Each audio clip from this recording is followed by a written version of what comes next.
Baik teman-teman dari kelompok bernyanyi ya dengan anggota tim Devon, Vincent dan Darren ya. Saya ucapkan selamat siang ya. Terima kasih untuk kehadirannya untuk mengikuti dan melaksanakan ujian praktik mata pelajaran TIK hari Kamis 25 Februari 2021 ya.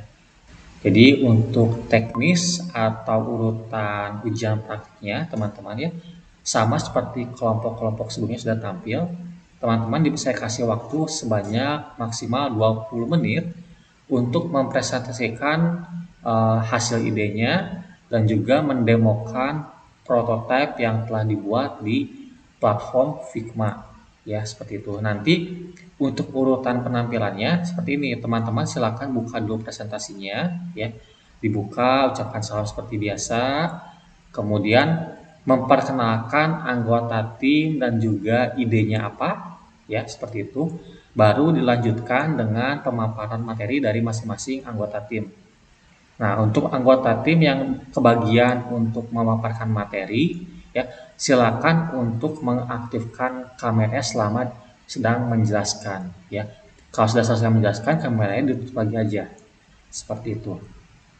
Nanti setelah selesai mempresentasikan materinya, dilanjutkan dengan mendemokan prototipe aplikasinya di Figma, ya. Jadi demokan, kalian pencet-pencet, kalian tampilkan setiap halamannya beserta dengan fitur yang terdapat dalam prototipe tersebut ya, kalian jelaskan seperti itu. Nanti di akhir ya kita buka dengan pertanyaan dan juga koreksi jika ada, lalu ditutup dengan kesimpulan dari salah satu anggota tim terkait dengan ide dan juga prototipenya seperti itu. Ada yang mau ditanyakan terlebih dahulu sebelum kita mulai? Silakan.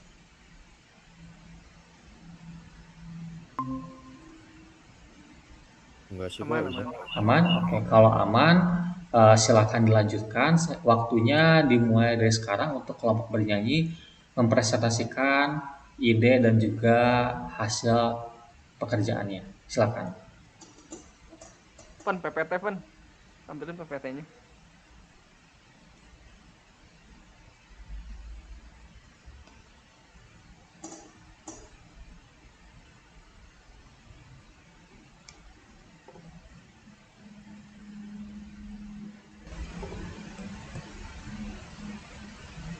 Selamat siang, Pak Amos. Selamat siang. Kami dari kelompok bernyanyi yang beranggotakan saya, Darren, sebagai pembuat Figma dan thumbnail, Devon yang membuat PPT, dan Vincent yang membuat laporan. Kami akan mempresentasikan yang sudah kami buat. Jadi kami itu membuat sebuah aplikasi yang berbasiskan iOS mobile. Oh ya, nah aplikasi ini tuh sebenarnya tujuannya tuh untuk kayak membuat anak-anak remaja zaman sekarang itu bisa mengatur uangnya dengan baik, karena dilihat dari latar belakang karena dilihat dari gaya hidup anak zaman sekarang tuh sebenarnya cenderungnya lebih ke hedonisme. Jadi mereka tuh kayak suka menghambur-hamburkan uang demi kayak beli barang-barang branded, padahal yang mereka tuh sebenarnya nggak terlalu butuh. Nah itu tuh hanya untuk gengsi. Nah kadang juga gini, kita tuh kayak ada pemasukan nih, misalkan dikasih uang bulanan atau gimana, kita tuh kayak nggak ngerasa kita di akhir bulan kita nggak tahu uangnya itu habis kemana. Nah itu tuh aplikasi ini tuh untuk membantu situasi seperti itu. Next, Pak.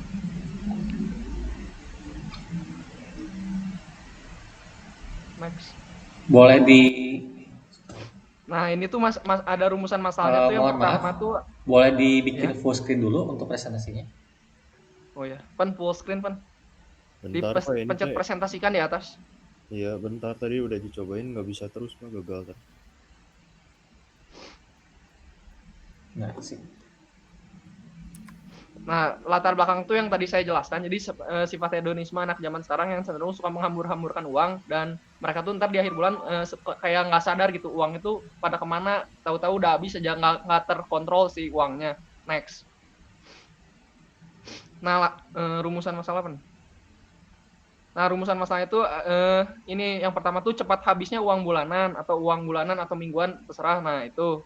Terus yang kedua itu sulitnya anak zaman sekarang untuk menabung. Jadi cenderung kan uangnya udah habis, jadi nggak ada yang bisa ditabung. Terus ketiga tuh kurangnya pemahaman anak zaman sekarang tentang pengaturan uang yang baik gitu. Next. Nah, tujuan dari aplikasi ini tuh untuk membantu mencatat, oh ya Vincent. Nah, tujuan dari aplikasi ini itu membantu mencatat pengeluaran dan membantu mengatur pengeluaran. Nah, kenapa kita mau ini membantu? Soalnya kan kalau anak zaman sekarang tuh rata-rata uangnya masih dari orang tua. Nah, kalau nggak dibantu pengeluarannya, pasti ntar akhirnya jadi boros, jadi minta uang terus. Nah, lama-lama kan orang tuanya juga mungkin pusing, ini anak kenapa dikasih uang habis terus. Next. Nah, sasarannya kita itu lebih ke anak muda. Soalnya kalau rata-rata orang tua mungkin udah lebih bisa ngatur uangnya sendiri. Tapi kalau anak muda kan masih lebih banyak jajan gitu. Sementara dia belum ngerasain susahnya cari uang. Dia kan rata-rata uang masih dapat dari orang tua. Nah, kalau uang nantinya keterusan, kebiasaan terus, kalau pengeluarannya nggak diatur, pasti lama-lamanya bakal susah masa hidupnya. Karena nggak punya uang, uangnya keluar, pengeluarannya nggak jelas. Kayak misalnya tiap hari beli jajan atau beli kopi dikit-dikit, nah itu pengeluarannya yang dikit-dikit, tapi kalau dilakukan terus-menerus pasti uangnya bakalan habis.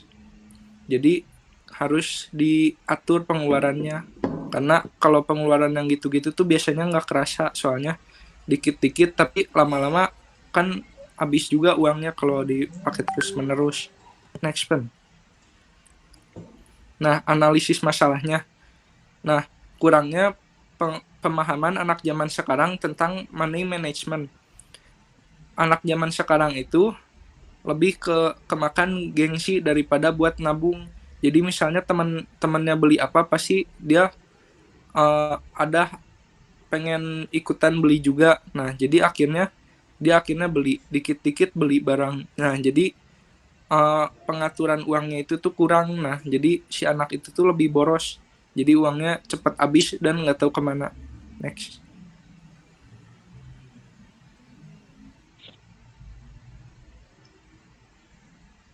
Ya, jadi solusi dari masalahnya itu yang pertama mengetahui kemana uang mengalir. Meskipun begitu, namanya aplikasi ini Money Manager. Di sini ada fitur untuk mengetahui pengeluarannya diinput di kategori mana, sedangkan pemasukannya hanya diinput dari jumlahnya doang. Jadi dengan menggunakan aplikasi ini, semua usernya bisa tahu kemana uangnya mengalir ke kategori mana yang dia masukin sendiri. Yang kedua, memahami money management yang baik. Kembali lagi, aplikasi ini hanya sebagai tempat menginput para user.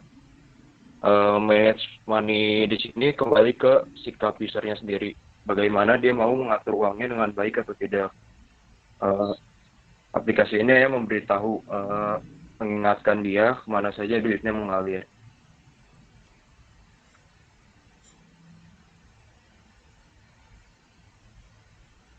Bentar Pak, kok nggak ngeganti sebenarnya.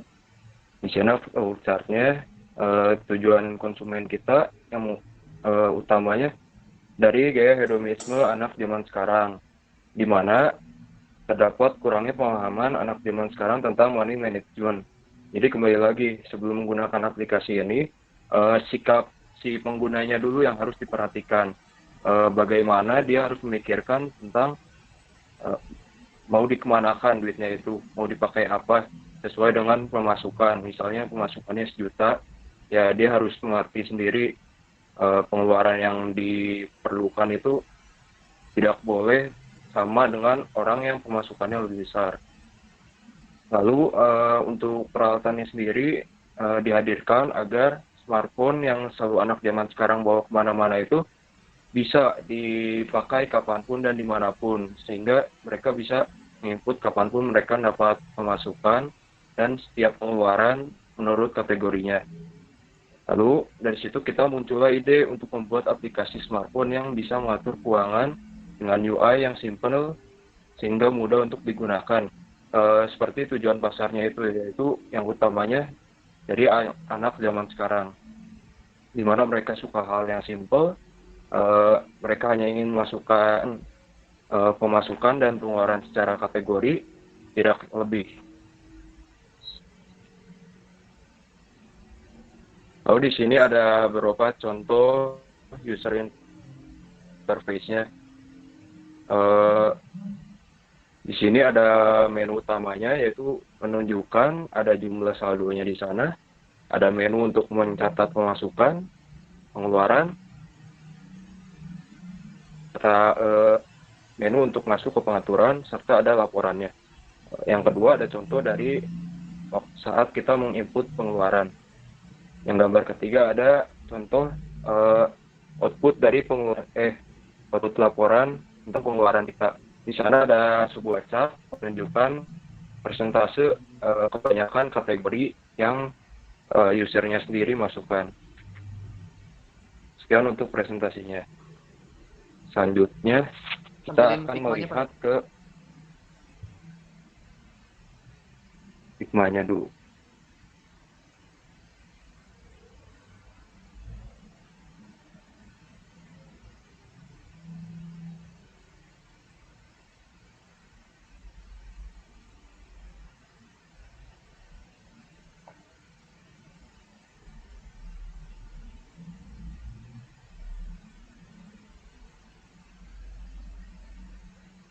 Nah, ini tuh tampilan pas saat pertama kita misalkan install. Nah, itu tampilan pertamanya tuh seperti ini. Lalu kita tinggal pencet start aja. Start pen.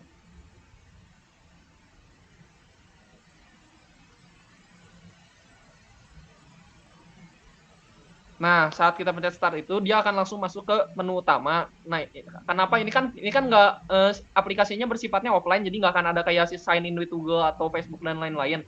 Saat kita pencet start itu dia langsung masuk ke menu utama.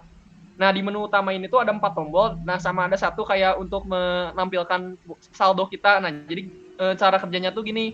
Misalkan kita dapat uang bulanan nih, kita langsung pencet ke menu pemasukan, pencet pen.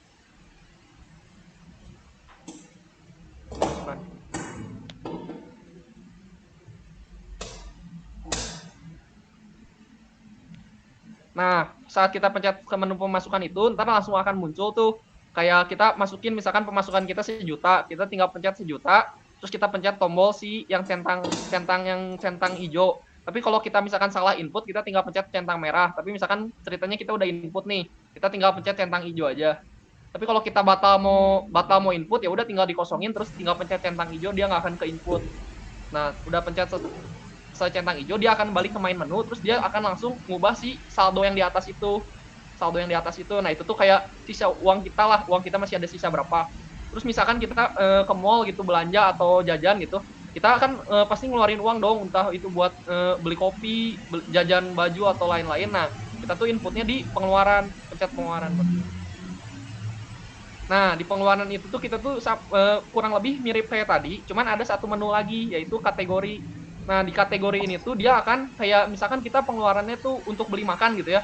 Nah, kalau kita beli makan, kita ntar masukin misalkan nominal berapa, terus input di si kategorinya itu misalkan makanan. Nah, pencet makanan, terus ntar tinggal enter, atau misalkan nyumbang atau apa gitu. Nah, ntar ada di kategorinya, terus ntar tinggal kita input jumlahnya, terus langsung pencet itu aja, langsung pencet centang hijaunya itu, langsung pencet, ntar langsung dia ke input di aplikasinya. Next one.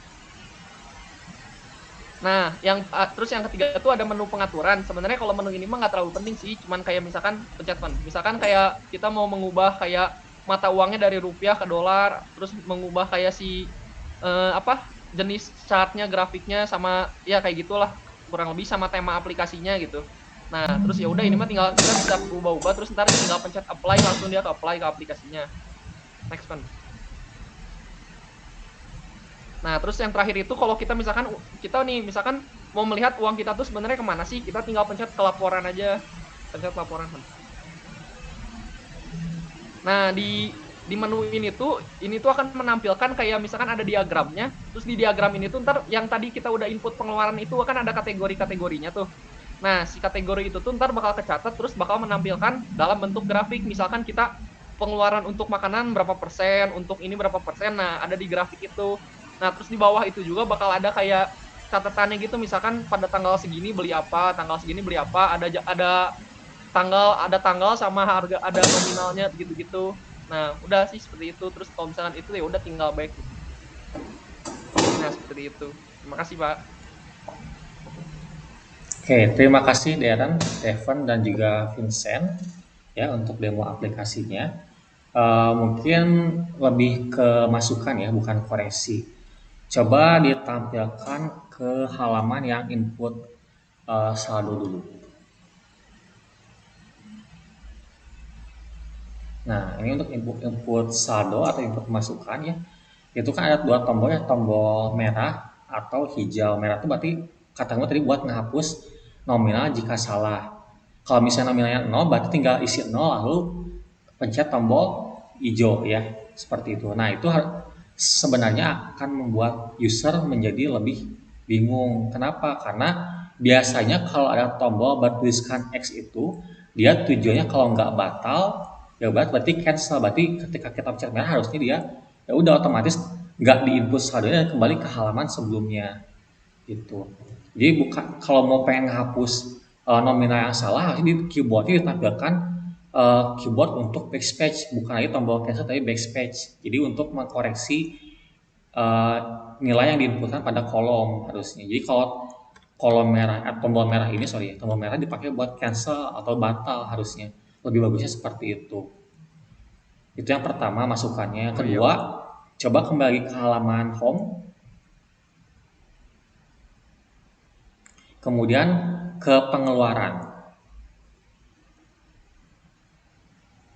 Nah, untuk halaman pengeluaran ini, di sini saya tidak melihat interaksi atau display yang menampilkan alur untuk pengeluaran uang secara sesungguhnya. Di sini dia hanya ditampilkan menginputkan nominal yang dikeluarkan dari saldo yang dimiliki. Kalau misalnya kalian bikin seperti ini, nanti ketika di-outputkan dalam laporan seperti tadi, harusnya sih dia tidak kelihatan, dia si uang itu dipakai buat apa aja, karena ketika kita menginputkan nominal ya di dalam fitur inputan klub pengeluaran ini, dia tidak ada pemilihan kategori si pengeluaran itu mau dimasukin ke kategori mana, apakah kategori makanan, kategori lain-lain atau kategori yang mana ya, karena di sini hanya dipilih inputan untuk memasukkan nominal, lalu keyboard nominalnya, lalu tombol cancel atau tombol submit. Di sini tidak ada pilihan atau hal yang menggambarkan untuk memilih kategori pengeluarannya mau dimasukkan ke akun mana. Seperti itu. Itu ada, Pak, di tengah yang warna kuning. Mana coba bisa di zoom kecil saja kelihatan. Coba di zoom aja. Yang sebelah tombol ini, di tengah-tengah antara tombol si X-nya itu sama tombol centangnya itu Ya. ada tombol kategori. Boleh silakan di zoom di prototipe-nya, bisa di zoom di bagian kanan atas ada option, coba option, nah itu zoom.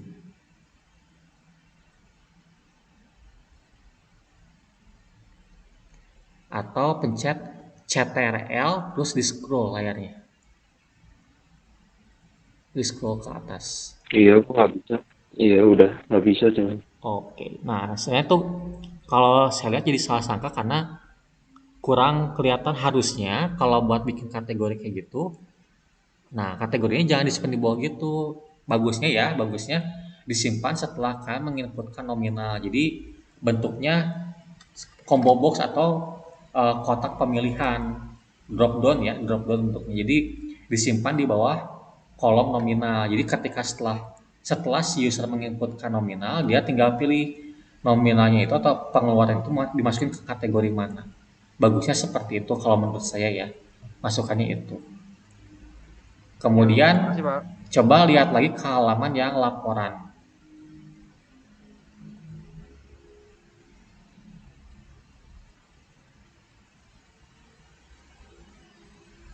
Nah, di sini untuk halaman laporan bagus ditampilkan dalam bentuk diagram untuk melihat result atau pembagian dari pengeluaran yang dimasukkan. Itu sudah bagus menggunakan diagram, tapi untuk laporan rincinya dalam bentuk list itu akan lebih bagus juga jika listnya itu dibuat per kategori listnya itu. Jadi di listnya itu kalian pilih mau kategori mana mau ditampilkan untuk listnya. Jadi kan kalau kita lihat dia dilihat secara keseluruhan ya, ditampilkan semua listnya. Jadi mau itu makanan, mau itu pengeluaran lain-lain itu ditampilkan dalam list yang menyusun ke bawah ya, tersusun ke bawah. Jadi nggak dikategorikan lagi secara listnya. Bagusnya lagi laporan itu dibikin laporan per kategori. Jadi ada 3 laporan, laporan per kategori, laporan jumlah pengeluaran, sama laporan per diagramnya saja. Akan lebih bagus jika dibikin laporannya seperti itu. Jadi kalau ini kan dia cuma keseluruhan aja ya, diagram keseluruhan sama list secara keseluruhan itu kurang rinci. Akan lebih bagus ketika ada laporan yang menampilkan laporan per kategori pengeluarannya, agar si user pun ketika lihat laporan nggak terlalu bingung. Saya pengen lihat nih list yang hanya pengeluaran makanan saja, atau list yang hanya dikeluarkan untuk pengeluaran uh, belanja doang atau apa ya. Akan lebih bagus jika seperti itu ya. Itu saja masukan dari saya terkait dengan prototipenya teman-teman. Silakan jika ada yang mau ditambahkan atau ada yang mau ditanyakan dulu. Sudah, Pak. Cukup? Oke, Cukup. kalau cukup Kesimpulannya paling, Pak. ya, oke. Kesimpulan Vincent. Sip. Silakan ditutup dengan kesimpulannya teman-teman. Nah, jadi kesimpulannya itu aplikasi ini intinya itu membantu kita dalam pengaturan uang atau money management. Nah, tujuannya itu untuk anak muda yang masih sulit mengatur keuangan atau masih boros dalam keuangan. Nah, tapi boros atau tidaknya seseorang itu kembali lagi pada diri sendirinya masing-masing, karena aplikasi ini tidak akan membatasi pengeluaran. Nah, tapi hanya membantu pengaturan keuangan. Nah, aplikasi ini juga diterapkan di smartphone. Kenapa? Soalnya karena anak zaman sekarang pasti kemana-mana bawa handphone. Nah, jadi untuk mempermudah pencatatan keuangannya, jadi dibuatlah di handphone biar bisa dicatat di mana aja dan kapan aja. Nah, jadi pesan kami adalah cari uang itu tidak mudah. Maka dari itu bijaklah dalam penggunaan uang. Sekian dari kami, terima kasih. Terima kasih Vincent untuk kesimpulan yang telah diberikan ya. Terima kasih juga untuk kelompok Apollo, Vincent, Darren, dan juga Devan telah mempresentasikan hasil kerjanya selama 3 minggu ini ya. Semoga pengalaman ini yang kalian kerjakan ini bisa membantu kalian ke depannya ketika masuk ke dunia pekerjaan atau dunia perkuliahan ya. Saya ucapkan terima kasih untuk partisipasinya ya. Sukses selalu, boleh mengejar hal-hal yang mengerjakan untuk hari ini ya, untuk persiapan besok ke depannya. Terima kasih. Kita bertemu kembali jika ada kesempatan teman-teman ya. Terima kasih dan sampai bertemu kembali di pertemuan selanjutnya. Terima kasih. Terima kasih, Pak. Mari sama-sama. Terima kasih. Makasih, Pak. Ayo sama-sama Vincent. Terima kasih Devon. Mari.